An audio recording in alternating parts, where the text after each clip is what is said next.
తెలంగాణ రాష్ట్రంలోని కమ్మ సామాజిక వర్గం వారి అభివృద్ధి సంక్షేమం కోసమే తెలంగాణ కమ్మవారి సేవా సంఘాల సమాఖ్య ఏర్పడిందని సమాఖ్య రాష్ట్ర ఆర్గనైజింగ్ సెక్రటరీ పినపాక ప్రభాకర్ రావు తెలిపారు.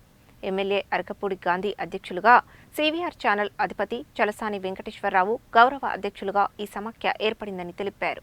తెలంగాణ కమ్మవారి సేవా సంఘాల సమాఖ్య రూపొందించిన 2006 క్యాలెండర్ను శనివారం నల్గొండ పట్టణంలోని కమ్మ సామాజిక వర్గం వారితో కలిసి రాష్ట్ర నాయకులు పినపాక ప్రభాకర్ రావు, శివాజీలు ఆవిష్కరించారు. ఈ సందర్భంగా ప్రభాకర్ రావు మాట్లాడుతూ అరకపూడి గాంధీ అధ్యక్షతన రాష్ట్రంలో ఉన్న 64 సంఘాలను ఏకతాటిపైకి తీసుకువచ్చి కమ్మవారి సేవా సంఘాల సమాఖ్యను ఏర్పాటు చేయడం జరిగిందని తెలిపారు. గత ప్రభుత్వం కమ్మ సంఘానికి 5 ఎకరాల భూమిని కేటాయించిందని, దానిపై కొన్ని వివాదాలు ఉన్నాయని, ఆ వివాదాలను తొలగించి ఆ భూమిలో మంచి భవనాన్ని నిర్మించడానికి ప్రయత్నాలు చేస్తున్నామని తెలిపారు. ఈ భవన సముదాయం పూర్తయితే దాని ద్వారా వచ్చే ఆదాయంతో గ్రామీణ కమ్మ సంఘాలను బలోపేతం చేసుకోవడంతో పాటు కమ్మ సామాజిక వర్గంలో ఉన్న పేదవారు ఉన్నత విద్యను అభ్యసించడానికి ఆర్థిక సహాయం అందజేయడానికి కృషి చేస్తున్నామని, ఇప్పటికే గత సంవత్సరంలో ప్రతి సంఘం నుండి 3 పేద విద్యార్థులకు స్కాలర్షిప్లు అందజేయడం జరిగిందని, రానున్న రోజుల్లో స్కాలర్షిప్ల సంఖ్యను రెట్టింపు చేస్తామని చెప్పారు. కమ్మ సామాజిక వర్గంలోని పేద విద్యార్థులను గుర్తించి వారంతా ఉన్నత చదువులు చదువుకోవడానికి సహాయ సహకారాలు అందజేస్తామని తెలిపారు. ఈ కార్యక్రమానికి స్థానిక సంఘాలు సహకరిస్తే రాష్ట్ర సంఘం తరపున దానికి 2-3 ఇంతలు ఎక్కువ కలిపి ఇవ్వడానికి తాము సిద్ధంగా ఉన్నామని ప్రకటించారు. ఈ కార్యక్రమంలో నల్గొండ పట్టణ అధ్యక్షుడు సతీష్ కుమార్ కోడే, డాక్టర్ సుచరిత కొసరాజు, రామకృష్ణ చిలుకూరి, కార్యవర్గ సభ్యులు బండారు రమేష్, కొల్లు సుబ్బారావు, బండారు రమణ, ముప్ప వెంకటరత్నం, బండారు కళారాణి, బండారు అనుష, బండారు రామాంజనేయులు, కంఠమనేని సాంబశివరావు, బండారు రమణమ్మ తదితరులు పాల్గొన్నారు.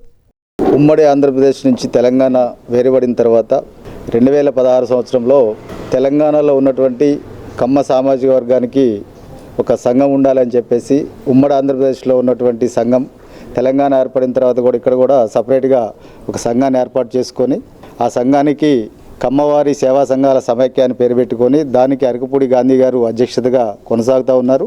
సంఘం యొక్క ముఖ్య ఉద్దేశం ఏంటంటే తెలంగాణ రాష్ట్రంలో ఉన్నటువంటి కమ్మ సామాజిక వర్గం వారి యొక్క అభివృద్ధి, వారి సంక్షేమం కోసం ఈ సంఘం పనిచేస్తూ ఉంది.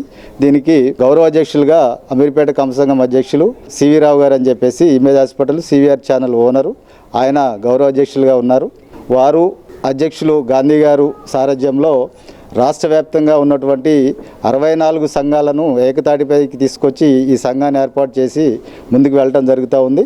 అందులో భాగంగానే గత ప్రభుత్వం కమ్మ సంఘానికి 5 ఎకరాల భూమి ఇవ్వటం జరిగింది. దానిపైన కూడా కొన్ని వివాదాలు ఉన్నాయి. ఆ వివాదాలను తొలగించుకొని ఈ సంవత్సరం ఆ యొక్క స్థలంలో కమ్మ సంఘం ప్రజలకు ఉపయోగపడే విధంగా, కులానికి ఉపయోగపడే విధంగా కన్స్ట్రక్షన్ చేయాలని చెప్పేసి కూడా మొన్న ఈ మధ్యనే తీర్మానం చేయడం జరిగింది. ఆ రకంగా ఆ భవన సముదాయం పూర్తయితే అక్కడ వచ్చేటటువంటి ఆదాయంతో తెలంగాణలో ఉన్నటువంటి గ్రామీణ సంఘాలను బలోపేతం చేసుకుంటూ గ్రామీణ పేద విద్యార్థులను చదివించుకొని వాళ్ళని ఆర్థికంగా ముందుకు తీసుకెళ్ళడం కోసం ఆ రకమైనటువంటి ఎత్తుగడలతో ముందుకు పోతూ ఉన్నాం. అందులో భాగంగానే మొన్న 25-26 సంవత్సరానికి ప్రతి సంఘం నుంచి 3 పేద విద్యార్థులకు స్కాలర్షిప్లు ఇవ్వడం జరిగింది. దాంట్లో భాగంగా ఇక్కడ కూడా 3 విద్యార్థులకు మన వాళ్ళు స్కాలర్షిప్లు అందజేశారు. రాబోయే కాలంలో కూడా దాన్ని రెట్టింపుతో చేసుకొని పేద విద్యార్థులను గుర్తించి వాళ్ళందరికీ కూడా చదువుకోవడానికి ఉపయోగపడే విధంగా ఉపకార వేతనాలు ఇవ్వడం కోసం ముందుకు వస్తూ ఉన్నాం. ఈరోజు మేము తెలంగాణ రాష్ట్ర కమ్మ సంఘాల సమాఖ్య తరపు నుంచి ఇక్కడికి రావడానికి ముఖ్య ఉద్దేశం మన యొక్క కమ్మ సంఘాలలో ముఖ్యంగా ఇంతకుముందు హైదరాబాద్లో కమ్మ సంఘాలుగా ఉండేవి, భాగ్యనగర్ కమ్మ సంఘాలుగా.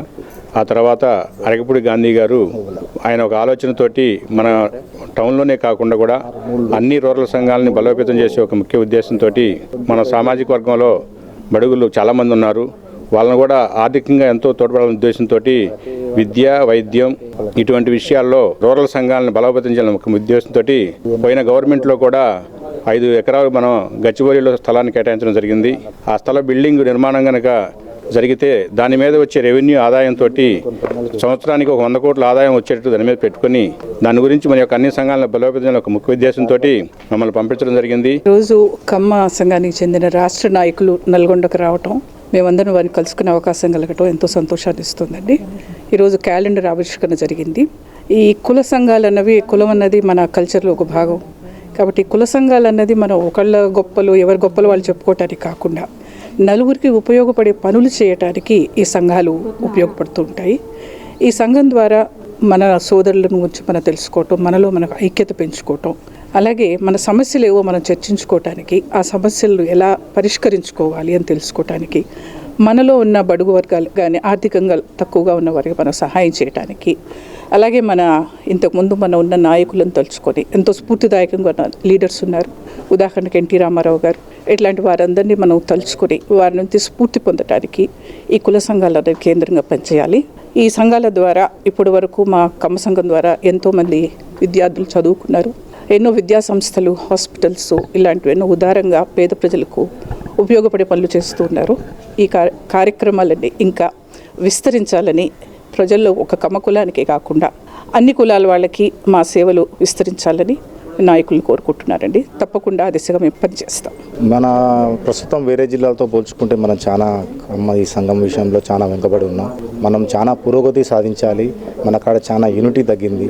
సరైన అధ్యక్షుడు లేకపోవడం వల్ల మనకి ఇది పరిస్థితి వచ్చిందని అర్థం చేసుకుంటున్నా. మనమందరం ఒకటే తాటిపై వచ్చి మన సంఘాన్ని కొంచెం బలపరిచి మనమందరం దీన్ని మన రాష్ట్ర స్థాయిలో తీసుకుపోయి నల్గొండ పేరు కూడా మనకు మంచిదిగా తీసుకురావాలని, అందరికి సేవ చేయాలని నేను కోరుకుంటున్నాను. ఈరోజు వారు హైదరాబాద్ నుంచి వచ్చిన కారణం రాష్ట్రం మొత్తం మీద ప్రతి సంవత్సరము ఈ క్యాలెండర్ 2026 క్యాలెండర్ ప్రతి జిల్లాలో ఉన్న కమ్మ సంఘాలకి, నల్గొండ జిల్లాలో 4 చోట్ల ఉన్నవి. ప్రతి కులంలో కూడా పేద వాళ్ళు చాలామంది ఉన్నారు. అది ఓసీ, బీసీ, ఎస్సీ, ఎస్టీ అని కాదు, ప్రతి దగ్గర ఉన్నవాళ్ళు ఉన్నారు, బీదవాళ్ళు ఉన్నారు. ఇందులో బీదవాళ్ళని గుర్తించి ఈ సంవత్సరం నుంచి స్కాలర్షిప్లు ప్రతి సంఘానికి ముందు పెంచుతా ఉన్నారు. ప్రతి సంఘం నుంచి 3 విద్యార్థులకి సంవత్సరానికి 10,000 చొప్పున ఆ 3ని ఐడెంటిఫై చేసి పంపించిన వాళ్ళకి ఈ సంవత్సరం 10,000 ఇచ్చినారు. ప్రతి సంవత్సరం వాళ్ళు చదువు పూర్తయ్యే వరకు ఇస్తామని చెప్పారు రాష్ట్ర నాయకులు. ఆ విధంగా ముందుకు పోతా ఉన్నారు.